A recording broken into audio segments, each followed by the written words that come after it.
मुबारक हो। अगर आप सोच रहे हैं कि आपकी मेहनत की कमाई से खरीदी गई 20, 30 या 40 लाख की चमचमाती गाड़ी पेट्रोल से चल रही है, तो भाई साहब आप एक बहुत ही बड़े मुगालते में जी रहे हैं। आपकी गाड़ी पेट्रोल से नहीं बल्कि गन्ने के रस, मक्के के घोल और सरकार के आत्मनिर्भर इरादों से चल रही है। जी हाँ, बिहार के एक यूट्यूबर ने बीच सड़क पर एक पारदर्शी बोतल में अपनी 40 लाख की गाड़ी से पेट्रोल निकाला और जो सच दिखाया उसने केंद्रीय मंत्री नितिन गडकरी के ड्रीम प्रोजेक्ट यानी इथेनॉल ब्लेडिंग की धज्जियां उड़ाकर रख दी हैं। 40 लाख की गाड़ी अब कबाड़ बनने की कगार पर है, क्योंकि पेट्रोल में इथेनॉल की मात्रा इतनी ज्यादा है कि इंजन अंदर से सुसाइड कर रहा है। आज सोशल मीडिया ऐसी शिकायतों से भरा पड़ा है। मनीष कश्यप जैसे लोग और देश के लाखों आम नागरिक चिल्ला चिल्ला कर कह रहे हैं कि साहब गाड़ी कबाड़ हो रही है, लेकिन सरकार कह रही है कि वाह हम पर्यावरण बचा रहे हैं। आइए आज सरकजम का चश्मा लगाकर समझते हैं कि इस ग्रीन फ्यूल के चक्कर में आम आदमी की जेब और गाड़ियों का क्या कबाड़ा हो रहा है। हमारे माननीय परिवहन मंत्री नितिन गडकरी साहब का विजन बहुत बड़ा है। वो चाहते हैं कि देश का पैसा विदेशी तेल कंपनियों को ना जाए, बल्कि हमारे किसान भाइयों के गन्ने से इथेनॉल बने और गाड़ियां उसी से दौड़े। विजन 100 नंबर का है। सरकार ने टारगेट रखा कि पेट्रोल में 20% इथेनॉल मिलाया जाएगा, लेकिन जब ये E20 फ्यूल जमीन पर पेट्रोल पंपों से होते हुए गाड़ियों की टंकियों तक पहुंचता है तो कुछ और ही खेल हो जाता है। बिहार के इस यूट्यूबर ने जब अपनी महंगी गाड़ी से पेट्रोल निकालकर बोतल में डाला तो उसमें पेट्रोल कम और पानी जैसी दिखने वाली इथेनॉल की परत ज्यादा नजर आई।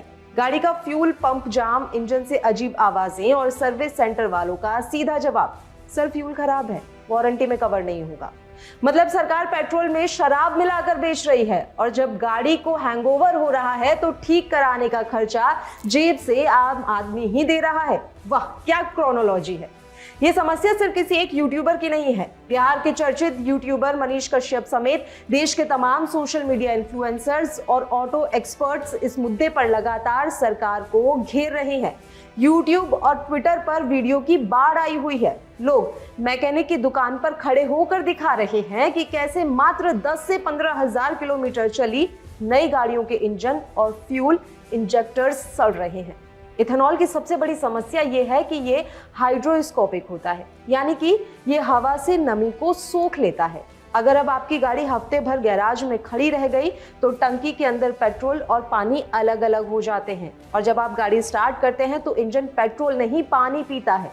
नतीजा, आपकी चमचमाती गाड़ी कबाड़ खाने का रास्ता पकड़ लेती है। अब आप सोचेंगे कि सरकार इस पर क्या कहती है। सरकार का जस्टिफिकेशन बड़ा सीधा और सिंपल है। इससे प्रदूषण कम होता है और देश का करोड़ों रुपया बचता है। बिल्कुल सही बात है साहब, देश का पैसा बचना चाहिए, लेकिन जो गाड़ियां 2023 या उससे पहले बनी थी वो इस E20 फ्यूल को झेलने के लिए डिजाइन ही नहीं की गई थी। उनके रबर के पाइप, उनके मेटल के पार्ट्स इस इथेनॉल की वजह से गल रहे हैं। पुरानी गाड़ियों की बात तो छोड़िए, नई गाड़ियां जो E20 कंप्लाइंट है उनके फ्यूल पंप भी इस समय जवाब दे रहे हैं, क्योंकि हमारे देश के कई पेट्रोल पंपों पर स्टोरेज टैंक में ही पानी की मिलावट या नमी की वजह से खेल हो जाता है।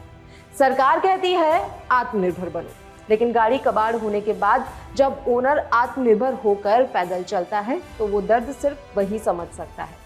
तो लब्बो लुआब ये है कि सरकार पर्यावरण और देश का पैसा बचाने की रेस में इतने आगे निकल गई है कि नीचे खड़ी जनता की गाड़ियां पीछे ही छूट गई हैं। नितिन गडकरी जी का आइडिया शानदार है, लेकिन इसके एग्जीक्यूशन और पेट्रोल पंपों की मॉनिटरिंग पर जो ढिलाई है उसका खामियाजा आम आदमी भुगत रहा है। 40 लाख की गाड़ी खरीद कर अगर बंदा बोतल में पेट्रोल चेक करता फिरे तो डिजिटल इंडिया के इस दौर में इससे बड़ा मजाक और क्या ही होगा। क्या आपके साथ भी ऐसा ही हुआ है? क्या इथेनॉल मिक्स पेट्रोल की वजह से आपकी बाइक या कार में कोई खराबी आई है? कमेंट सेक्शन में अपनी आप बीती जरूर शेयर कीजिएगा। वीडियो को लाइक और चैनल को सब्सक्राइब करना ना भूलें। देखते रहिए डायनामाइट न्यूज। सतर्क रहिए और अपनी गाड़ी की टंकी जरा संभल कर भरवाइए।